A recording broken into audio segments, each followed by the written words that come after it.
Bom, aí eu tive que ir pra cidade grande pra morar na casa do Hamilton. E ali eu comecei a ver que tinha coisa errada mesmo. Eu não vou detalhar aqui demais da conta, mas os rolos dele eram muito esquisitos. Ele sempre estava envolvido em rolo. E eu cheguei a ver ele, inclusive, mexendo com agiotagem. Em um dos momentos ele liga pra uma pessoa e tem uma conversa bastante agitada. E durante essa conversa ele tem uma exaltação lá e, enfim. Eu lembro que eu fiquei assustado. Falei, caraca, bicho, em que negócio que meu tio tá envolvido? Mas a situação era insustentável, porque ali já via que a coisa já tava caminhando pra uma situação ruim.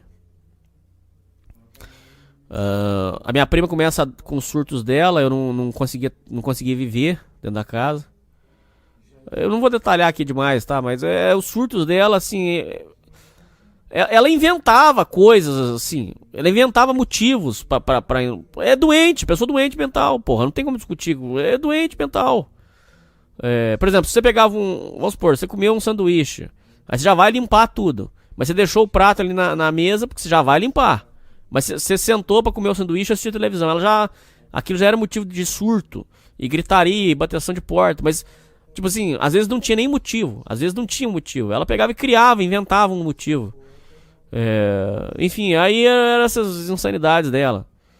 E eu vendo que a situação tava ficando muito feia, eu pedi pro meu tio arrumar um outro canto pra mim. E aí a minha mãe ia pagar o aluguel e eu ia sair de lá. Um momento que ele é muito importante pra mim, que esse momento ele marcou a minha vida. Talvez pra quem esteja ouvindo não signifique nada, mas pra mim ele foi muito marcante. Foi um momento onde o meu primo, numa mágoa com porque como o meu tio nunca valeu nada, os irmãos nunca levaram ele tão a sério assim, vamos colocar dessa forma. Os irmãos, tirando a minha mãe realmente acreditava que ele tinha mudado de vida, ok? Os outros irmãos não davam tanta moral assim pra ele, achavam que ele não era tão bom assim. Os outros irmãos tinham uma pulga atrás da orelha, vamos colocar dessa forma. Então o meu primo, numa mágoa com isso, um dia eu lembro que eu tava fazendo um trabalho do curso, que eu tava fazendo um curso técnico, um curso técnico horrível, inclusive, que eles me botaram. Ali foi só merda. E aí eu tava fazendo um trabalho dessa porra desse curso técnico. E eu tava na sala, sentado na sala, fazendo. E aí o meu primo chega um dia e fala assim: agora eu quero falar pra você as verdades sobre os irmãos do meu pai. Você vai escutar agora o que eu vou falar pra você. E eu peguei, parei tudo e falei: fala. E aí ele passa ali aproximadamente 40 minutos falando os maiores absurdos do mundo. Ele dizia assim: porque veja bem, a sua mãe. Quem é a sua mãe? Sua mãe não tem nada. O que sua mãe conquistou? Sua mãe tem um carro, tem uma casa mais ou menos. Quem é a sua mãe? Aí depois ele vai, vamos supor que eu tivesse um tio chamado Otávio. O Otávio, quem que é o Otávio? O Otávio é da roça. O que o Otávio tem na vida? Fala pra mim, o que o irmão do meu pai, o Otávio, tem na vida? Não tem nada. Ele mora na roça, ele é um fudido, ele não tem merda nenhuma, ele anda num Fusca velho, né? Quem é o Otávio? Aí depois ele foi pro outro, e foi descendo o porrete em toda a família, pra mim. E eu quieto, porque eu tava de favor, não podia falar nada. Nada. Fiquei quieto, só olhando pra ele. E ali ele passou aproximadamente 40 minutos falando os maiores absurdos do mundo. Não, porque veja bem, a tia Cleide. A tia Cleide, irmã do meu pai. Quem é a tia Cleide? A Cleide é uma fodida, ela não tem nada. Ela mora de aluguel. E mal sabia ele que ele morava de aluguel, coitado. Mal sabia ele. Mas pera aí, não deixa eu antecipar a história não. Pera, deixa eu voltar. Então ele dizendo assim, ele dizia assim, bem arrogante: quem é a Cleide? A Cleide não tem nada. A Cleide vive de aluguel. A Cleide anda num Fiat Uno velho. A Cleide é uma coitada. A Cleide usa SUS. Quem é a Cleide? E foi descendo o porrete em todos, sem exceção. Todos. Porque, veja bem, quem é o O Pedro, seu primo, o nosso primo Pedro. Quem que é o Pedro? Pedro, o que o Pedro tem? Pedro não tem merda nenhuma. Pedro anda num carro velho, é um fudido, trabalha de professor, é um merda. Ele só tem as coisas dele porque herdou do pai dele, mas o que ele tem na vida? Não tem nada, ele é um bosta. E foi descendo o porrete nos irmãos, um por um. Bom, eu assisti todo aquele espetáculo, aquele show dos horrores, fiquei quieto. Tive que ir pra Minas. Cheguei pro meu pai. Esse momento pra mim é muito emblemático, cara. Muito, muito emblemático. Eu chego pro meu pai e falei, pai, aconteceu isso. O meu primo, filho do Hamilton, falou pra mim que a nossa família nós somos todos uns fudidos. E falou isso, isso, isso e isso. Meu pai ouviu tudo aquilo e no momento de sabedoria raro dele, falou, puxa, tô com dó deles. Aí eu falei, por quê, pai? Aí meu pai falou, porque todo mundo que humilha os outros não tem um final feliz. Todos que humilham os outros tem um final trágico, porque é bíblico que os humilhados serão exaltados. Essa parte meu pai não falou, mas eu me lembro que eu pensei nisso, né? Os humilhados serão exaltados, é bíblico mesmo. Mas meu pai falou, todos que humilham os outros têm um final trágico. Bom, de fato, mal sabia ele que na outra semana estourou o rolo do meu tio e começou o pânico lá. Bom, trava na história, voltamos ao que estava acontecendo. Eu saí da casa do Hamilton. Mal sabia eu que foi o maior acerto possível sair daquele inferno. Porque algumas semanas depois ia estourar um grande problema grave na qual o Hamilton estava envolvido. Bom, o Hamilton vivia desses rolos dele de vender carro, comprar carro. E ele foi se metendo em negócios escusos. A grande cagada dele começou num acerto com a fábrica. Quando a fábrica mandou ele embora, o jumento pediu para a contadora omitir o dinheiro da rescisão, que era um grande valor. A contadora, que se eu não me engano chamava Dani, tem quase certeza, já tinha avisado para ele, olha, Hamilton, não faça essa cagada, não omita isso da receita, porque quando a fábrica te manda embora, ela emite para a receita que te pagou um valor. Não tem como você fugir da receita porque você recebeu esse valor. O Hamilton, tentando, como sempre, ser o espertão, disse que não, que ele assumiu os riscos e que ele não ia tributar esse valor, que podia confirmar. Quando ele faz essa cagada, ele é pego pela receita e ele tem que pagar um valor exorbitante. Inclusive ele tem as contas dele bloqueadas. Bom, aqui começa a tragédia, presta atenção para você entender. Ele tenta sonegar e ele tem que pagar uma multa exorbitante para regularizar a situação dele com a Receita. E tem as contas bloqueadas. Inclusive era uma conta do Itaú. Bom, eu sei que era do Itaú porque depois ele arrumou um outro problema grave e o Itaú agiu de forma incorreta com ele. Já explico. Quando o Hamilton tem esse problema, a parte disso, no meio daqueles rolos que ele fazia de carro, ele tinha um carro de um traficante que ele pega pra vender. Então ele pega o carro do traficante pra vender e passa pra um coitado de um rapaz que trabalhava num hortifruti. Um coitado. Ele pega o carro, vende pro rapaz do hortifruti. Então ele tinha que pagar o traficante e tinha que entregar o carro com o documento pro rapaz do hortifruti. Quando ele tem um problema com a Receita, ele pega o dinheiro do carro do traficante, no desespero, pra quitar com a Receita. Tá entendendo até aí? É um rolo desgramado, cara. Uma vez eu pedi 3 vezes pra minha tia me explicar, porque o rolo é um rolo desgramado, cara. Então ele pega o dinheiro Volta lá na história. Ele pega o carro do traficante, leva pro rapaz do hortifruti e ficou de entregar os documentos e ficou de levar o dinheiro pro traficante. Beleza. Surge essa cagada, a conta dele é bloqueada. Ele precisava legalizar a situação dele. Aqui você já entende que os gastos dele estavam exorbitantes, fora da realidade. As dívidas dele já estavam galopantes. Ele ainda tentando bancar o malandro e sendo otário, arrumou essa cagada com a Receita. Ou seja, aqui você já entende que já estava tudo indo mal. A Luísa avisando constantemente: esta casa não é nossa. E aí ele arrumava uns papéis, tudo mandrake, e trazia pra gente e falava assim: mentira, olha como que a casa é minha, aqui tá a escritura. Porra nenhuma, era aluguel. Ele tava pagando. Ele só morava em palácio, pra ser justo. Ele só morava em casas de primeira. E aí ele trazia uns papéis, tudo mandrake, dizia que era escritura, não tava nada. Ele tava morando numa casa muito boa. E ele tava pagando aproximadamente entre 3 a 4 mil reais ali que ele tava morando. Naquela época, hein? Faz as contas aí, ouvindo. 2010. Quanto que era 3 mil reais? Faz as contas aí. Aí você entende como é que o cara enfiou a vida dele nesse buraco, porra. Bom, aí ele...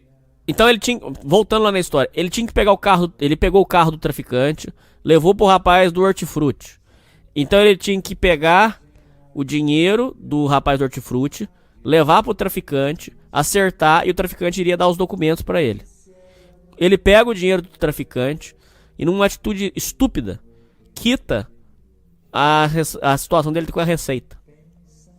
Quando isso acontece, o traficante vem com tudo pra cima, porque ele queria o dinheiro. E o rapaz do hortifruti tava todo dia no portão porque ele queria os documentos, porque ele queria legalizar a situação do carro dele. Ele comprou, ele pagou, porra. E não pagou baratinho, não. Pagou um valor pra ele muito puxado. Era coisa assim de 10 mil reais. Diz que era um gol bola. E ele queria os documentos. O rapaz do hortifruti disse que ficou desesperado com a situação. Porque o meu tio tinha muito disso também, viu, ouvintes? Ele tinha muito disso. Não preciso nem falar, eu já expliquei aqui. Ele falava que as coisas eram dele. Então ele falou pro rapaz do hortifruti que o carro era dele. Porra, não era. E ele fazia essa merda, cara. É aí que você já começa a ver como é que ele era doente mental, cara. Ele falava que as coisas eram dele, não eram, cara. Olha que caralho de situação. Então o rapaz do hortifruti ficou desesperado, porque falou: mas você falou que o carro era seu, cadê o documento? Ah, vai pegar, vou pegar. Inclusive esse vagabundo desse meu tio arrumou um rolo também com meu pai. Uma vez ele vendeu um Fusca pro meu pai, falando que um dia ia trazer o documento. O meu pai foi atrás, a família era do Nordeste e o carro nunca ia ser legalizado. Porra, cara, olha as merdas que ele fazia. Aí foi um tormento do caralho e tal. E aí meu pai levou boné, como sempre. Todo mundo que mexe com esse meu tio só leva pro cu, cara, não ganha nada. Bom, aí o rapaz, o traficante na cola, porque queria a grana. E o rapaz do hortifruti também na cola. Eu sei que a cagada chegou num ponto em que o traficante veio com tudo pra cima do meu tio. E o meu tio, pra tentar salvar o cu dele, fala que o carro não tava com ele, tava com o rapaz do hortifruti. Aí o traficante vai, passa uma informação pra ele que o carro dele tava... Ele aguardando o dinheiro, cobrando na verdade o dinheiro. Passa uma informação dele que o carro tava num local tal, o carro dele, né, que ele vendeu, que não recebeu.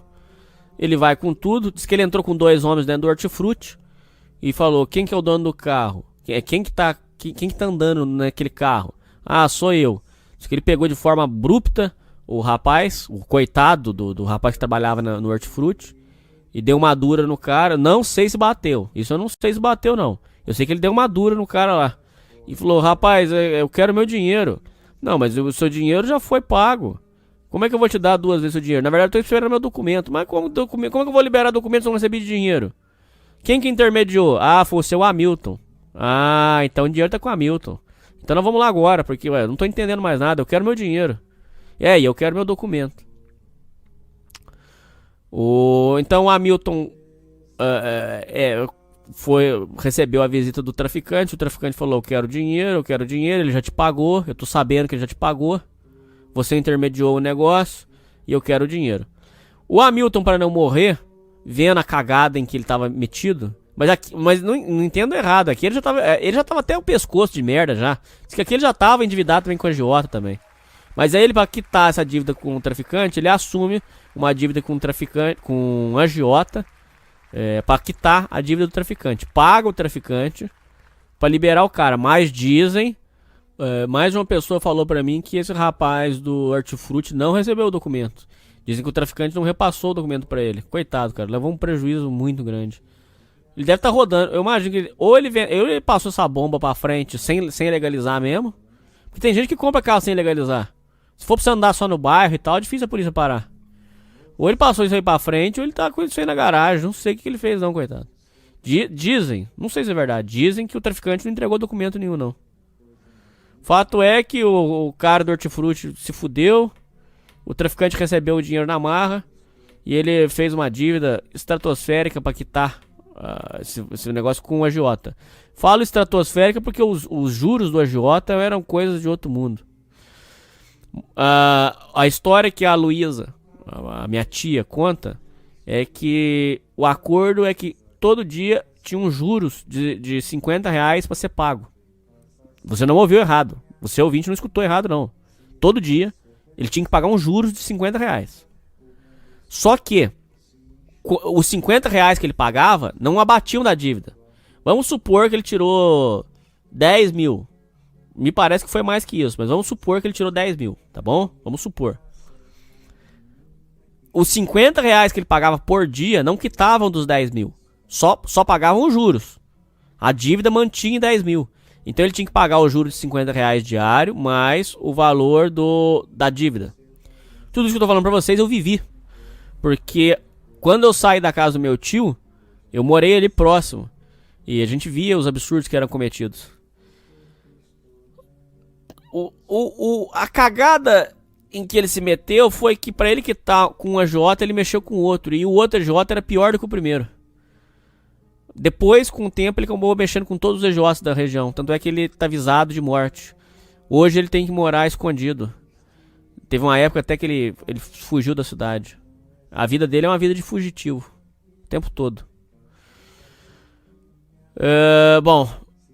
Todo dia ele tinha que pagar uns juros. Ia um capanga buscar no portão. E não tinha possibilidade desse dinheiro não sair, tá? Se esse dinheiro não saísse, era surra, era quebrar alguma coisa, ou então era entrar dentro de casa, vai levar uma televisão, vai levar um sofá. Não tinha possibilidade aonde esse dinheiro não ia ser pago. Então meu tio entrou numa situação de desespero, porque além de todos os gastos surreais que ele já tinha, além desses gastos surreais, ele ainda tinha que pagar esse juros diário e esses juros não abatia da dívida. A dívida ainda estava lá, intacta, para ser paga. Então ele, no desespero, começa a pedir dinheiro emprestado para outras pessoas e para outros agiotas para tentar se livrar desse bandido, desse marginal que ele tinha entrado. Quando ele faz mais dívidas com agiotas, a situação dele vai ficando feia e ele começa a aplicar mais golpes para tentar manter a vida dele, a farsa que era a vida dele. Lembrando você mais uma vez, tudo isso no intuito de impressionar a família e mostrar tanto para Luísa quanto para a família do ex-namorado da Luísa que ele tinha conseguido vencer, que ele era um homem certo. Mais uma trava na história importante. Pro infortúnio dele, o ex-namorado da Luísa teve uma carreira promissora e toda a família do ex-namorado da Luísa teve uma vida muito boa. São literalmente milionários. Só não posso dar o nome deles aqui pra vocês, porque, enfim, pra preservar eles, mas é uma família muito rica. Pra quem tem pra quem tem uma esperteza na vida já sabe. Censura isso daí, por favor. E aí o Hamilton falava pra gente que essa família do ex-namorado da Luísa tinha ficado rica traficando drogas, armas. Tudo mentira. Tudo mentira. Porra, era uma família que começou na roça, rapaz. Tudo humilde. E ele falava essas merdas, que eles eram traficantes, que eles comercializavam drogas, por isso que ele venceu na vida. Porra, sacanagem demais. Por quê? Porque ele tinha esse negócio mal resolvido. Essa inveja, porque ele sabia que quem deveria ter ficado com a Luísa era o ex-namorado da Luísa, não ele. Bom, retornamos ao ponto da insanidade. O Hamilton, vendo que estava fudido, começa a pedir dinheiro emprestado para todos e começa a aplicar mais e mais golpes. Durante esse período ele devastou famílias inteiras aplicando seus golpes.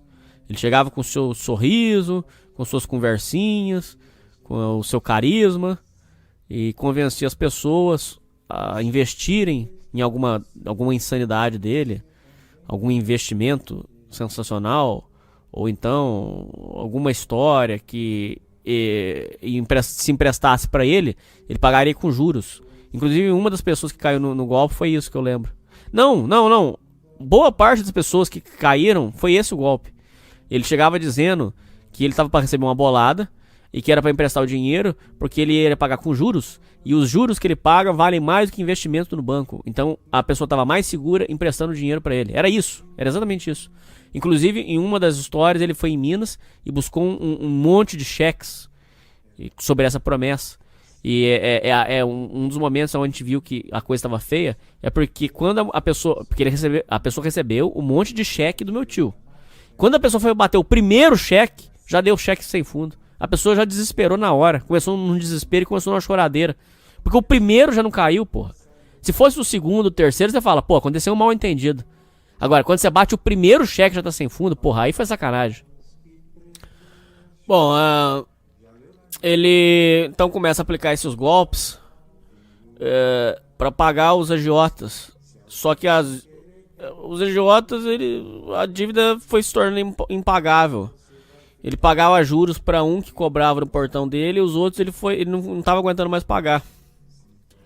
Nesse momento, um dos agiotas coloca um Fiat Uno branco para seguir a minha tia em todo lugar que ela fosse.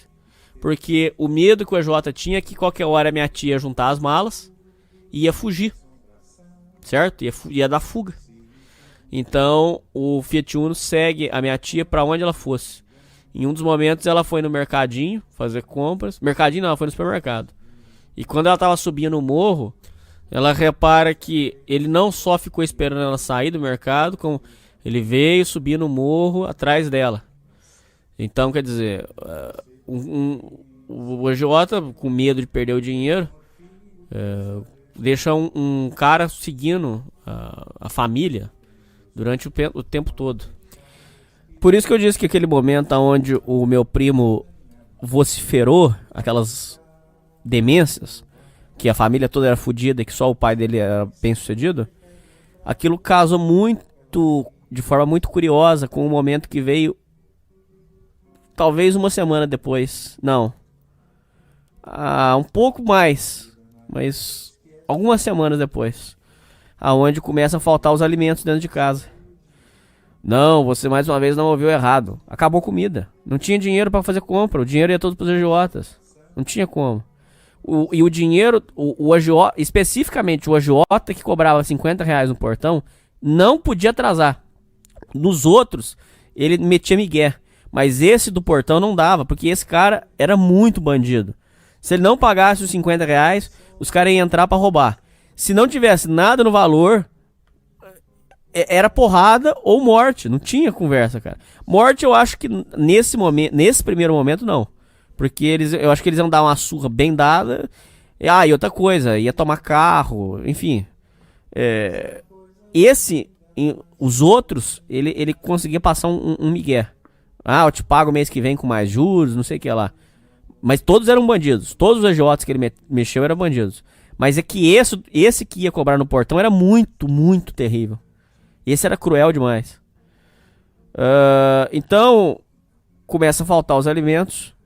E em um momento de desespero, a Luísa, a mulher do Hamilton, liga lá pra minha casa e fala pra minha mãe. Falou, por favor, preciso de ajuda. Por quê? Não temos o que comer. Mande um dinheiro pra cá, pelo amor de Deus, pra ajudar a gente. Como vocês não têm o que comer? O que vocês fizeram com o dinheiro? O Hamilton gastou tudo. O Hamilton tá atolado até o pescoço de agiota. Pelo amor de Deus, mande um dinheiro pra nós alimentarmos. Aí a minha mãe fala, por que vocês não vendem a casa então? A Luísa fala, eu avisei vocês desde o começo, a casa não é nossa. Ele mentiu, essa casa é alugada. Esse momento se casa perfeitamente com as falas do meu primo, aonde meu primo vociferava que o pai dele... quando o meu primo me humilhou, e na verdade nem me humilhou, mas quis falar as supostas verdades sobre a família, Ele batia no peito e dizia: meu pai tem 2 casas, meu pai é um vencedor, meu pai é o único da família que venceu, pois meu pai tem 2 casas e o meu pai tem crédito para ir em qualquer banco a hora que ele quiser e tirar 200 mil reais. O Itaú, inclusive, ofereceu para ele um empréstimo de 200 mil reais. Ele pode ir a hora que ele quiser no banco e tirar um empréstimo do valor que ele quiser. Meu pai pode fazer tudo. Qual não é a surpresa dele quando ele descobre que a casa, que ele tanto batia de dizer que os outros moravam de aluguel, qual não é a surpresa dele descobrir que a casa em que ele morava não era dele? Tudo isso foi muito insano. Contando assim, eu não sei se eu consigo passar pra vocês o quão insano é isso. Imagina se você, ouvinte, conhecesse uma pessoa que passou aproximadamente 40 anos mostrando uma vida de luxo e que uma vida de ostentação, com grandes carros, com grandes casas, com muita história de que tinha dinheiro, e você descobre que tudo era uma mentira, tudo foi uma farsa. A única casa que eu tenho certeza que foi dele, que eu tô explicando pra vocês, foi a de Caraguá.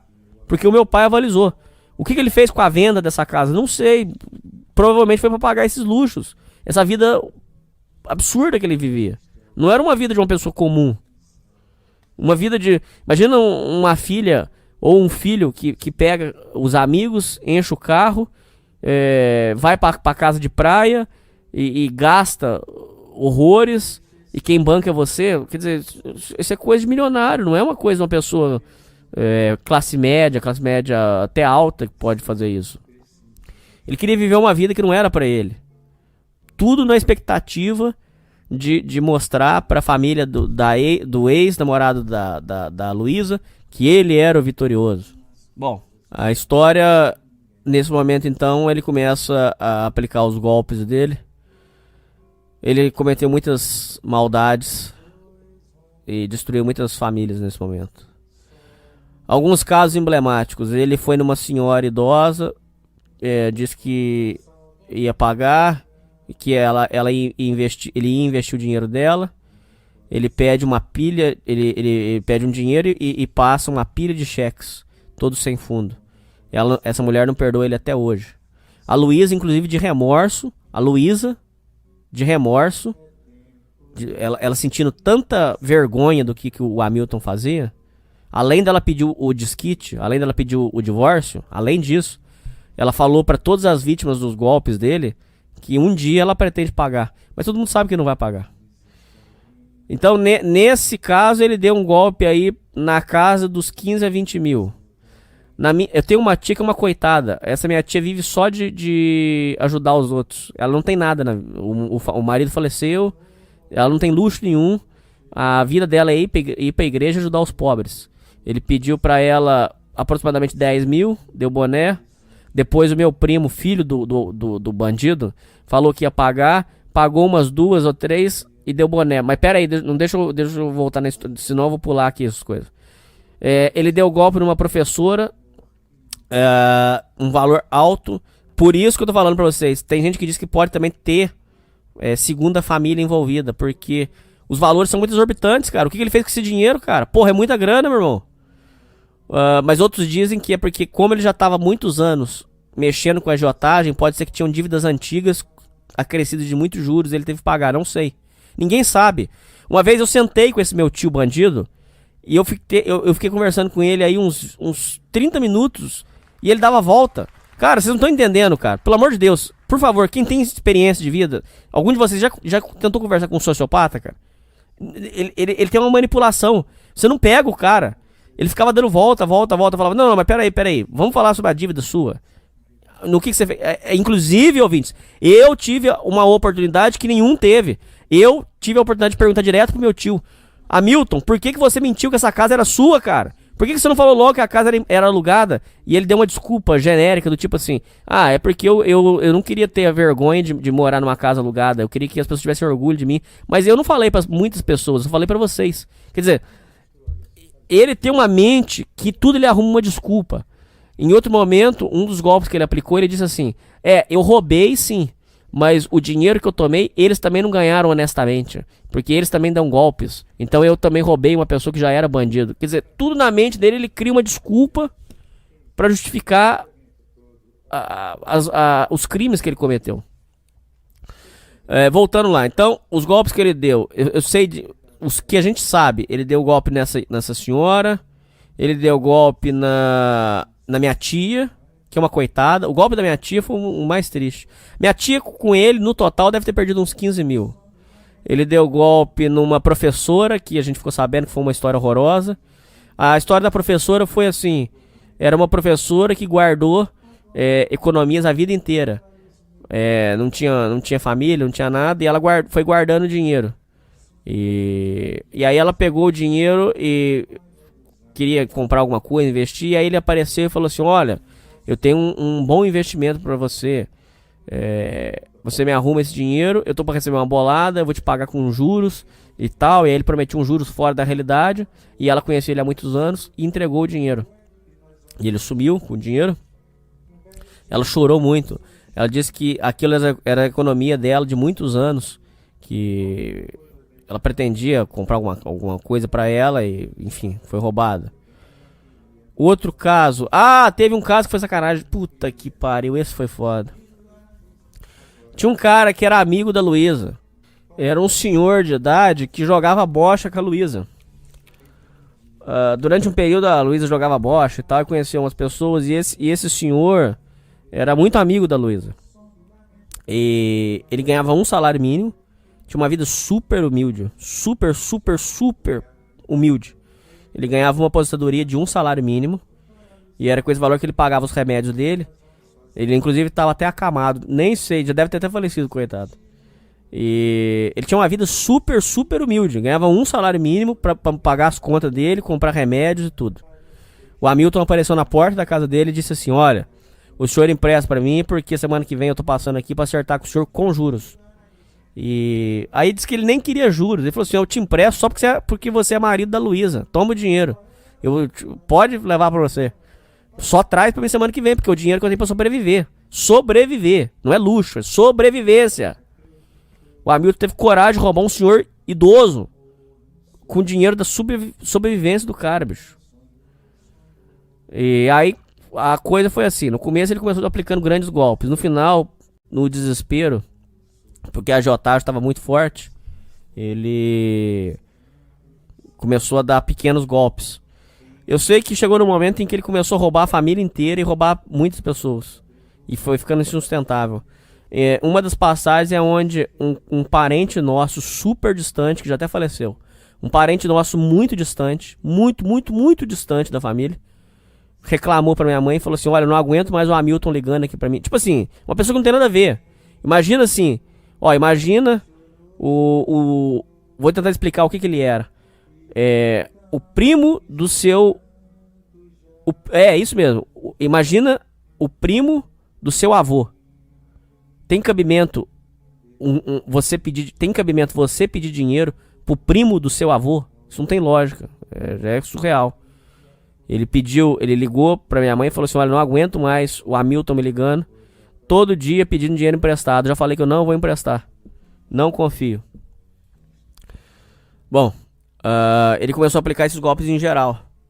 E a situação foi ficando insustentável. E ele também já estava muito queimado, porque a história lá dos cheques sem fundo queimou demais o filme dele. Ele vendo que a situação estava insustentável, foi aplicando esses golpes dele, e a coisa chegou no fundo do poço, aonde então já não tinha mais alimentos. A minha mãe, até por dó, mandou o dinheiro para comprar comida. A minha tia também parece que mandou. Minha tia mandou mais dinheiro, inclusive, para ajudar. E a situação chega num ponto crítico, aonde depois de um período ali, acabou o dinheiro, não tinha mais. E ainda tinham alguns agiotas perigosos que ainda não tinham recebido. Nisso, tem um dia onde eles... Prestem atenção nessa parte, essa parte é muito importante. Toda a história é importante, mas é que tem alguns momentos que são chaves. Tem um momento onde um dos agiotas chega no portão, acompanhado de 2 capangas, e diz: Hamilton, vamos conversar e vamos resolver a nossa situação. Não tô mais recebendo seus pagamentos. O que aconteceu? Aí ele entrou e tal, e falou... O Hamilton falou: olha, eu não tenho dinheiro pra te pagar. Se você quiser, você vai ter que esperar um pouco Pelo menos até aparecer alguma coisa pra mim, ou um dinheiro, pra eu poder acertar com você. Porque agora a situação tá. Eu tô sem dinheiro, não tenho nada pra te pagar.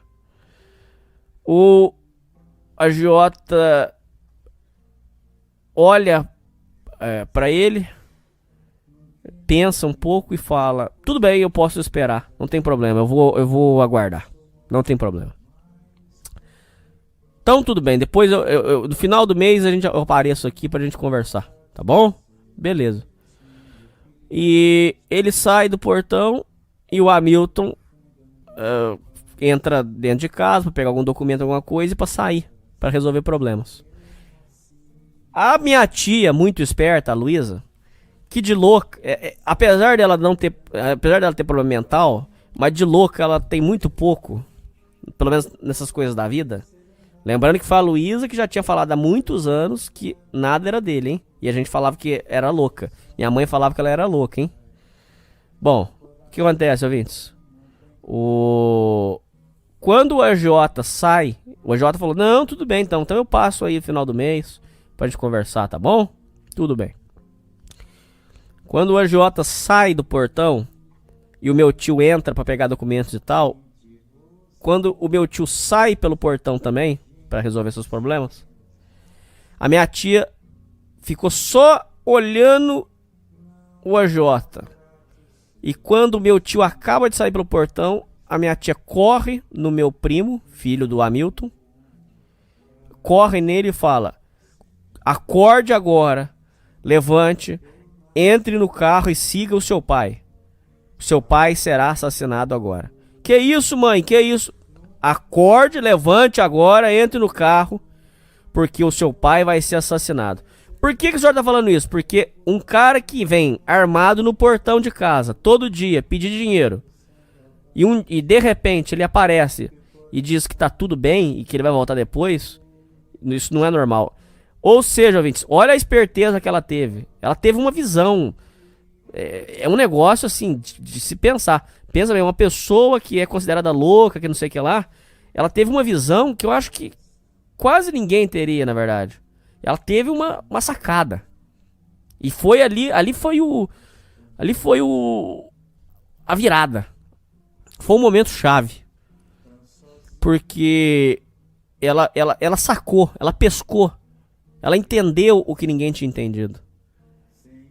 Quando o agiota falou: eu volto aí depois pra gente conversar, eu passo aí no final do mês, ele só queria botar panos quentes na história pra fazer o acerto. E ela teve essa sacada. Foi um negócio muito interessante. Porque é interessante pensar que essa pessoa era considerada louca, né? Então ela acorda o meu primo, o filho dela, com o Hamilton, acorda ele e fala: levante agora e entre no seu carro. Cara, contar essa história aqui pra vocês, eu tô botando meu cu na reta, cara. Meu primo levanta às pressas, um pouco desacreditado, entra no carro e sai na cola do meu tio. Pra onde que ele foi? Pra onde que ele foi? O seu Hamilton desceu por ali. Tá, virou o carro, entrou na avenida. Aí, ouvintes, era aonde a cagada tava acontecendo, era próximo da onde, bem próximo da onde eu morava.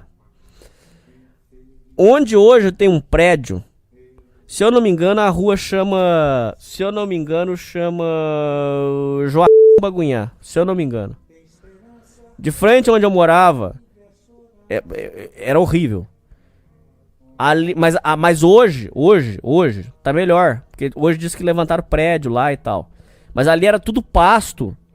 E ali era um terreno baldio, onde rolava um tráfico pesado ali, tinha biqueira.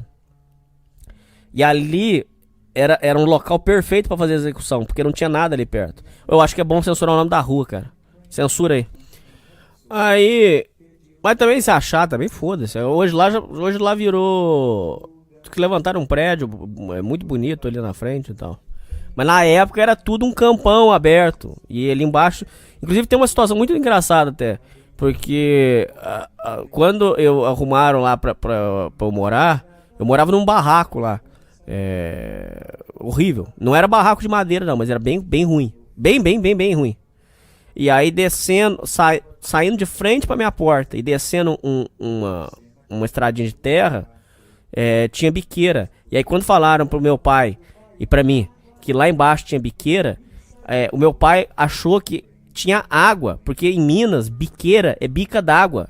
A gente pensou, eu também pensei que era biqueira d'água. Falaram, não, biqueira de tráfico, de droga, filho. Não vai lá, não. Imagina eu chegando com as garrafinhas. Imagina eu chegando com as garrafinhas. Ô, moço, eu vim buscar. Eu falo, Bulbos, você veio buscar de litro?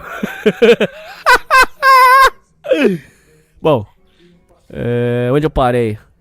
Bom, aí o meu primo foi seguindo e seguindo o meu tio.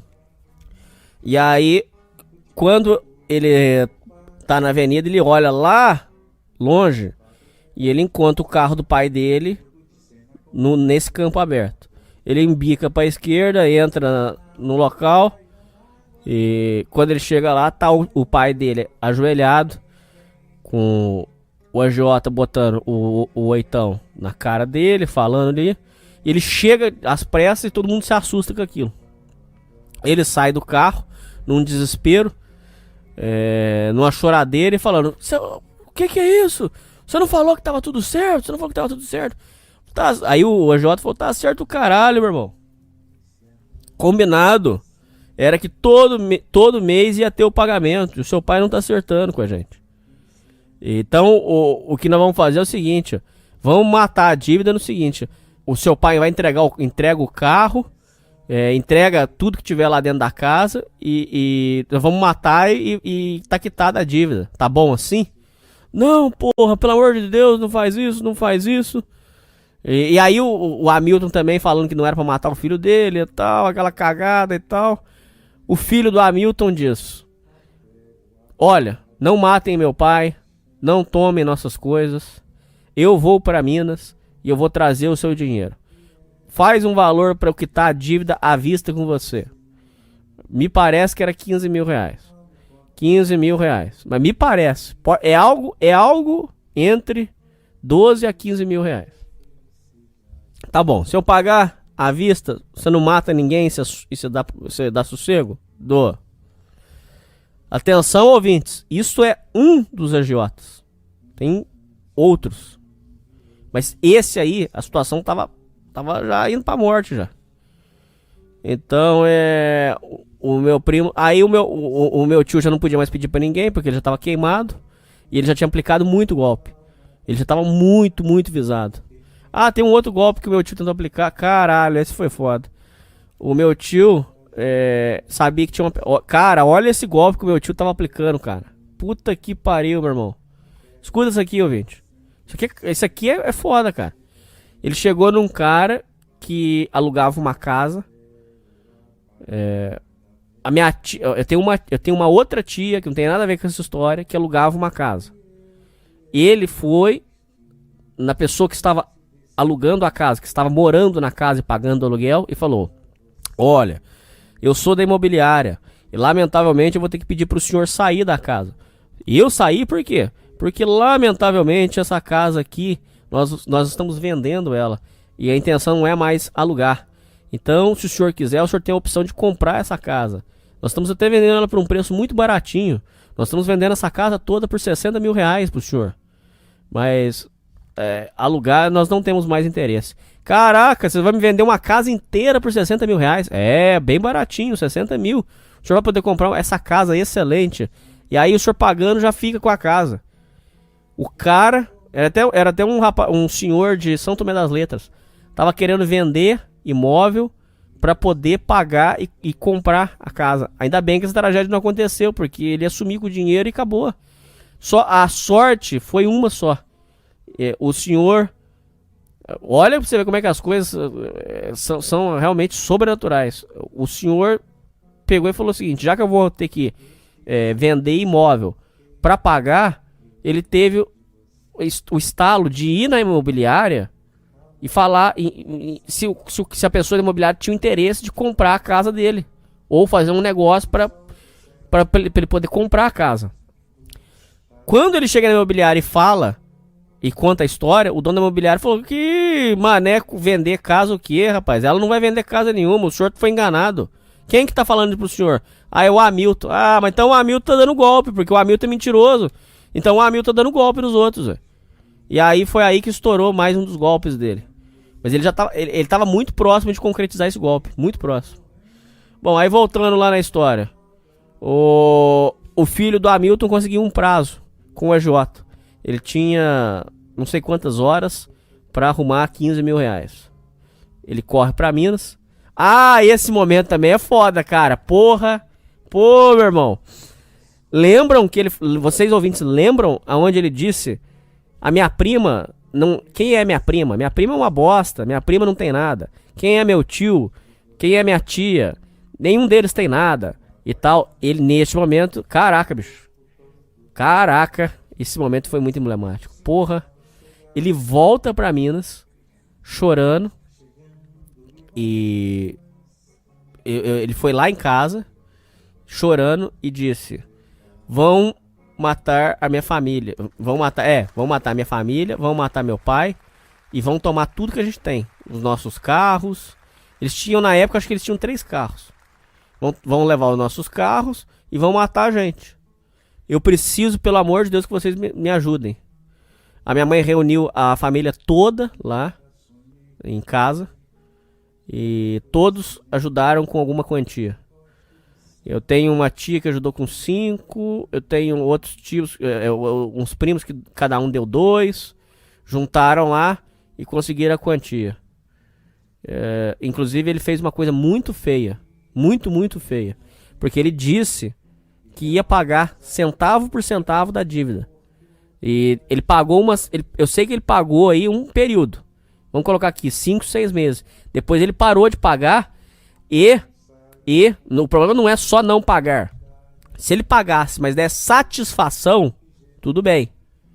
Ele não pagou e sumiu, não fala mais com a família. Ou seja, o fruto não cai muito longe do pé, né? Mas enfim, mas a minha tia, a Luísa, a mãe dele, diz que eles não ligam porque eles têm vergonha do que eles fizeram. E tem cabimento. Eu acho que eles não é... Não, tudo bem. Eles terem dado o boné no dinheiro é mau caratismo, ok. Mas além do mau caratismo, tem uma questão, um fator vergonha, né, cara? Porque, porra, olha o que a vida dos caras viraram, bicho. Eu acho que eles têm vergonha também do que eles fizeram. Eles têm vergonha do que eles fizeram e eles têm vergonha do que eles se tornaram. Bom, aí ele conseguiu os 15 mil, voltou correndo, pagou o agiota. Bom, aí o agiota que tinha o Fiat Uno seguindo eles, saiu da parada. Eles ainda tinham que fugir dos outros agiotas que sobraram. Um deles, inclusive, eu vou inventar um apelido aleatório pra ele. O Jacaré. O Jacaré. O Jacaré era bandido. E tava na cola deles também. Ou eles iam arrumar essa grana, ou o Jacaré ia passar eles. Então, esse Jacaré já era bandido já renomado ali da região. E aí, então, o que acontece? Eles, pra fugirem desses idiotas, eles combinam de um dia, sorrateiramente. Eu acredito que eles devem ter abandonado boa parte dos móveis, porque não dava pra fazer isso do dia pra noite. Eu sei que eles juntaram, encheram os carros com o máximo de coisas que dava, possível. E um dia de sopetão, se mudaram de lá. Fugiram às pressas. Deixaram a casa com não sei quantos meses de aluguel atrasado, sem pagar. Eles já estavam, me parece o caralho, eles já estavam pra ser despejados também. Me parece que 6 meses de aluguel você é despejado. Não vai nem pra justiça. 6 meses, não pagou 6 meses, você vai pra rua. Eles já estavam pra ser despejados já. E deixaram a casa um lixo. Essa é outra curiosidade deles. Eles sempre, os lugares que eles moravam eram palácios, mas as casas deles eram sempre um lixo. Eles não cuidavam, sei lá, era um povo esquisito pra caralho. Os vidros eram quebrados. Não tinha copo, não tinha prato. Era tudo esquisito. É um povo muito esquisito. Bom, aí eles fogem às pressas, porque os agiotas iam passar eles. E moram numa localização escondida. Nem eu tenho ideia de onde eles moram. Eu tenho uma breve suspeita que eles moram na Zona Sul. Mas uma breve suspeita, nunca vou saber ao certo. Porque eles têm medo que eu vá caguetar alguma coisa e tal. Eu encontrei minha tia umas 3 vezes depois desse tormento todo. Eu encontrei ela umas 3 vezes. Ela nunca mostrava ou falava sobre onde ela morava. Então, a gente tinha medo, né? Inclusive, em dos momentos onde eu encontrei ela, aconteceu um negócio muito esquisito também. Caralho, bicho. Ela também é conivente com isso. Porque, veja bem, em um dos momentos eu encontrava com ela porque eu gostava muito dela. Gosto dela, porra. Gosto dela. E eu fui encontrar ela. A gente se encontrava pra jogar bocha e bater papo. Umas 3 vezes que eu encontrei ela. Em uma das vezes ela fez um negócio muito esquisito, cara. Ela foi num bar e falou que tinha um dinheiro pra receber do Hamilton. Tudo isso ela já tá desquitada do Hamilton, viu? Mas ela mora junto com ele. Ali é só insanidade. Então ela foi lá no bar cobrar um dinheiro do Hamilton. Puta, um negócio esquisito pra caralho, bicho. Não deixava eu chegar perto. Falou, fica de lá. Não vem pra cá, não. E aí ela foi e cobrou um dinheiro dele e ficava sussurrando. Porra, eu não sei. Isso é importante pra vocês pensarem. Pera aí. Aí vocês ouviram essa história até agora e falaram, porra, pelo menos ele aprendeu. Não, ele não aprendeu merda nenhuma, cara. Nada. Porque ele continua fazendo essas mesmas merdas. Em 2015, eu trabalhava num lava rápido. Eu tava lavando um carro e foi até uma situação curiosa porque eu tava dentro do carro. Na época eu pensei, porra, ele deve achar que eu sou dono do carro. Carro chique, carro de bacana. O Hamilton, eu tava trabalhando nesse lava rápido e o Hamilton entrou. O Hamilton agora, pra ele fingir, é uma estratégia que ele tá usando já faz alguns anos. Para as pessoas não reconhecerem ele anda literalmente como um mendigo. Ele usa barba de mendigo, uma barba enorme. Barba de mendigo, de morador de rua. E ele usa blusas rasgadas pra disfarçar. E ele também fede. Então ele anda como um mendigo. Só que ele ganha uma boa aposentadoria. Isso é outra coisa que eu tinha que explicar pra vocês sobre o Itaú. Inclusive o Itaú uma vez tava bloqueando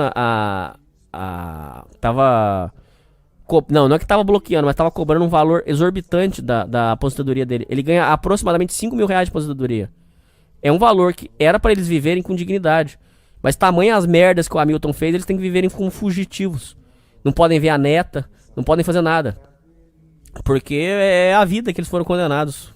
Condenados o caralho, né? Se condenaram. Ou ele condenou. Então, eu tava em 2015 nesse lava rápido e o Hamilton entrou vestido igual um mendigo e ficou conversando com o dono do lava rápido e aí saiu. E ele me encontrou, inclusive, ele me viu no carro e passou, fingiu que não me viu. O dono do lava rápido, depois eu fui chamar ele de canto e falei, olha, aquele rapaz, aquele senhor, eu conheço ele. O que ele queria com o senhor? Falei, não, esse aí é um roleiro. Esse cara aí apareceu aqui, ele quer me vender um Escort por 3 mil reais. E ele quer me vender também um aspirador de pó aí pra lavar rápido aí por 150 reais.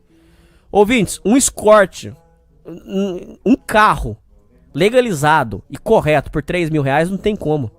Já era merda. Já é rolo. Ele já tá mexendo com outra merda. Ou é carro roubado, ou é carro que não vai legalizar nunca. Ele não aprendeu nada. Ele voltou a fazer as mesmas merdas que enfiou ele nesse buraco. Então, quer dizer, ele continua nessas merdas. Aí depois desse rolo, como ele tava nessa situação insustentável, os filhos dele tomaram raiva dele pela merda que ele fez com a família. Inclusive disse que o filho dele, o meu primo, o filho dele que foi pedir dinheiro lá em Minas, disse que sofre muito.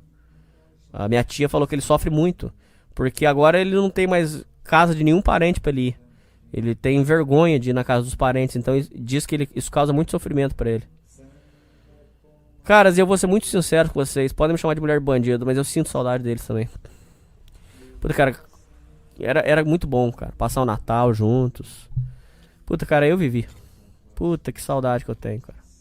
Mas eu também mas eu não sei se eu voltaria a falar com eles, cara. A merda foi muito grande. Bom, eu tava onde eu parei.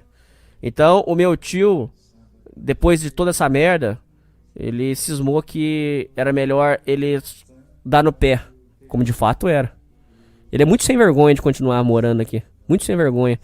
Inclusive uma vez meteram fogo no carro dele pra dar um susto. Mas pera, deixa eu voltar aqui, senão eu vou bagunçar a história. Então meu tio, vendo que a merda que ele fez com a vida dele e que ele destruiu a vida da família dele e os filhos dele, que tinham que se esconder, ele decide trabalhar numa obra. Então ele arruma uma obra itinerante e sai da cidade. Essa obra circulava o Brasil, fazendo construção. Em uma das... Curiosamente, ironicamente, o dono da obra, o encarregado, chamava Hernani, por ironia do destino. Um dia o Hernani despede ele e ele disse que era por problemas pessoais. A filha dele, a filha do Hamilton, minha prima, louca, decide tirar satisfação e liga pro Hernani. E o Hernani, o encarregado da obra, diz: não, seu pai foi demitido porque ele estava roubando na obra. O seu pai, à noite, tinha uma bolsa com celulares e ele foi pego mexendo nos celulares à noite. Ou seja, deu a entender que ele estava armando para roubar já os aparelhos. Então, ele foi desligado por isso. É por isso que o seu pai foi demitido, ele estava roubando. Lógico que ele nega isso, mas significa que ele não aprendeu merda nenhuma. Ele não aprendeu nada com a vida. Mas o problema não é aprender. Até porque ele é velho. A questão não é aprender. A questão é que ele é incapaz de ter empatia pelas pessoas, pelo sofrimento das pessoas. Porra, ele não consegue ter empatia nem pela família dele, pela merda que ele fez com a família dele. Você acha que vai ter empatia por um desconhecido? Porra, um cara que rouba senhora de idade, você já imagina do que eu tô falando, caralho. Bom, como a história se encontra hoje? Os agiotas estão na cola. A minha mãe morre de medo de qualquer dia eu ser sequestrado ou assassinado. Mas eu não vou ser cobrado por isso, porque eu não tenho nada a ver com a história. E mesmo que eu não sei, eu tô falando do fundo do meu coração, eu não sei nem onde eles moram. O que mais que eu sei? Eles vivem sumidos por aí. Uma vez, isso, eu tinha que falar isso. Uma vez, ouvintes, roubaram o carro dele. E o carro dele foi encontrado na beira de uma rodovia. Meteram fogo. E roubaram o carro no mesmo período. No mesmo período, roubaram o carro do filho dele. Só que as pessoas falaram que essa história estava esquisita. Por quê? Ninguém rouba um carro e mete fogo. As pessoas roubam um carro para revender peça, para desmontar, né? Enfim, roubam um carro com fim monetário. Ninguém rouba um carro para meter fogo. E o fato de roubarem o carro dele, simultâneo a roubarem o carro do filho dele, que estava em locais diferentes, entenderam isso como um recado. Aonde eles falaram: não sabemos onde vocês moram, mas sabemos ainda de vocês, nós não perdoamos. Então eles entenderam que roubar o carro dele e meter fogo era um sinal. Isso aí eu não soube. As notícias deles são muito difíceis de conseguir. Muito, muito difícil. É uma coisa assim, pra conseguir qualquer informação deles é muito específico. Quando uma irmã da Luísa... A Luísa tá totalmente louca. A Luísa não pode mais sair de casa, tá? A loucura dela se agravou num estado tão grave que ela sai de casa e esquece como volta. Então, a última vez, que inclusive disse que foi a polícia que trouxe ela de volta. E aí falaram que eles estão morando num apartamento. Eu sei que é apartamento porque ela falou. Então aí o policial foi perguntando pra ela e conseguiu achar o prédio que ela morava. Então, eu só consigo informação deles especificamente quando a única irmã da Luísa que tem informações deles vai lá fazer uma visita, que é muito de vez em quando. É a única informação que a gente consegue alguma coisa saber. Alguma coisa só. Porque eles também não falam nada. Eles são muito... Eles dão voltas e não chegam a lugar nenhum. Bom, então conclusões finais agora. Meu tio deve ganhar aí aproximadamente 5 mil reais de aposentadoria. Anda como um mendigo, fede, usa roupas rasgadas, vive como um fugitivo. Eles não têm acesso à neta. E inclusive, quando a ex-mulher do filho do Hamilton separou, por causa dessas merdas aí, quando separou, foi pedido que o filho do Hamilton não tenha acesso à criança. Porque eles alegam que a criança poderia estar e de fato está correndo risco. Porque além da Luísa estar totalmente louca, não tem como uma criança ficar num lar desse. Então eles não podem nem visitar a criança. E isso aí machuca muito eles. Eles queriam ter acesso à criança. Então ele não pode ter acesso à criança. Ele vive como um fugitivo. Eles não têm nenhum contato com a família. Isso diz que causa muito sofrimento neles. Pra mim, sinceramente, foi uma grande merda na minha vida. Muito triste. Isso me causa muito sofrimento. Tá gravando isso aqui pra mim é horrível. O que mais? Diz que o meu primo se acertou bem na vida. Tá ganhando uma nota trabalhando pra uma empresa. Não sei o que deu da minha prima. A Luísa tá totalmente louca. E eles têm que viverem fugidos, escondidos. Então é isso. Hoje eles não têm mais contato com a família. Alguns dizem que é por raiva. Outros, raiva justamente por do pai dele, do que ele fez. Outros dizem que é por vergonha. Dizem que eles ficaram tão constrangidos com tudo que aconteceu que eles têm vergonha de falar com a família. É isso. Quando o momento chave onde o meu primo humilhou muito e disse que a família toda era bosta, meu pai já tinha cantado a pedra. O final de quem humilha os outros é muito triste. De fato é. Eu nunca vi uma pessoa que humilhava os outros e termina bem. São sempre histórias assim. Então que fique de lição pra qualquer um. E... sim! O grande finale. Vocês querem o golpe de misericórdia, ouvintes? Tudo que ele fez na vida foi na expectativa pífia de tentar superar o ex-namorado da Luísa. E também mostrar pra própria família que ele era um vencedor. Tudo isso ele fez pra ser o melhor. Pra mostrar que ele venceu na briga pela Luísa. Pois, ouvintes, quando a mãe da Luísa morreu, isso recente, a mãe da Luísa, nem ele sabe dessa porra, cara. E eu sei de uma parada que ninguém sabe. Quando a mãe da Luísa faleceu, ela foi pra Minas pra sepultar a mãe. E ela tava colada, ela tava de frente pro caixão. Nisso ela... Lembrando que o ex-namorado da Luísa também era primo dela. Então ela já sabia, a Luísa já sabia que o ex-namorado dela, que ficou aproximadamente 50 anos sem vê-la, uns 40 anos sem vê-la, ela sabia que ele estaria presente. Ele aparece no velório, pede licença pra companheira dele, ó, o ex-namorado da Luísa, aquele lá de 40 anos atrás, chega no velório, pede licença e vai lá no caixão aonde a Luísa estava.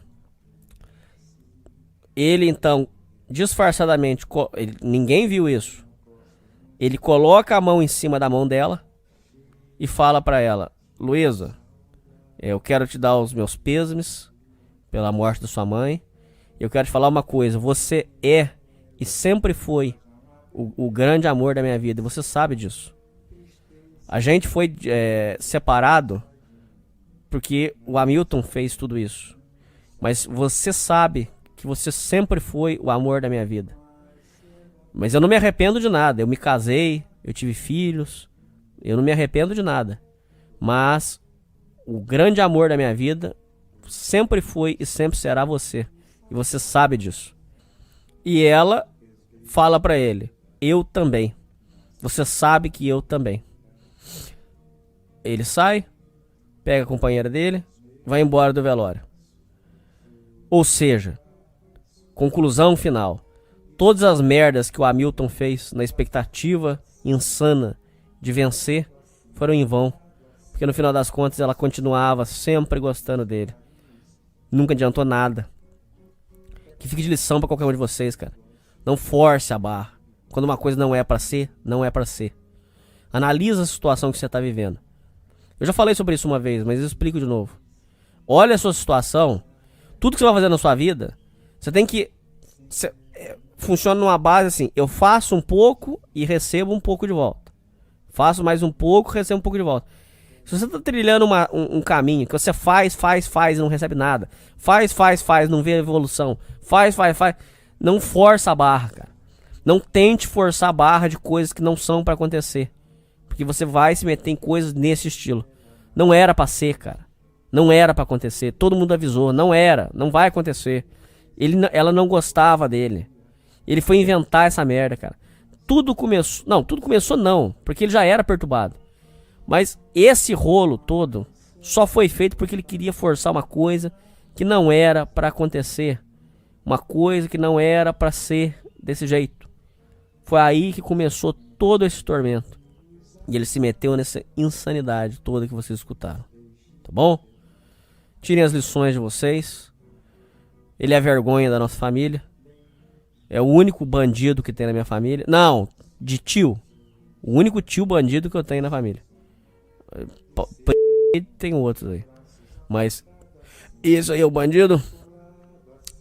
Espero que vocês tenham gostado. É uma história que me causa muito sofrimento. Eu já chorei muito. Tinha muita saudade dos meus primos. Principalmente do meu primo, cara. Do meu primo eu tinha muita saudade. Minha prima não. Ela era muito perturbada. Não tinha nem como ter amizade com ela. Mas o meu primo eu tinha saudade. Foi um vacilo, cara. Ele destruiu a família. Hoje não tem mais Natal reunidos. Não tem mais nada.